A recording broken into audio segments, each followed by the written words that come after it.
కాలము కూడా కలిసి రావాలి. దేశకాలమునకు సంకీర్తనమే ఉంది కదా. అందుకని కాలము యోగ్యము ఈశ్వరారాధనకి ఆ సమయంలో.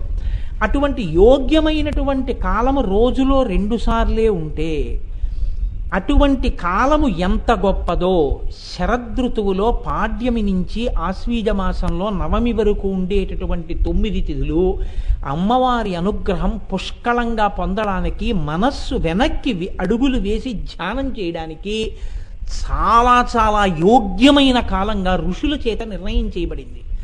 అందుకని శరన్నవరాత్రులు ఆశ్వీజమాస శుక్లపక్ష పాడ్యమి నుండి నవమి వరకు చేస్తారు. ఈ కాలం మనుష్య జన్మ ఎత్తినవాడు నిరుపయోగంగా విడిచిపెట్టుకోకూడదు. దీక్షితుడై అమ్మవారి ఆరాధన యందు గడపాలి ఈ 9 రోజులు. ఆ 9 రోజులు అమ్మవారి యొక్క ఆరాధనలో గడిపితే చాలా విశేషంగా అమ్మవారి అనుగ్రహం కలుగుతుంది. మనుష్య జన్మ యొక్క సార్థకత పొందుతాడు.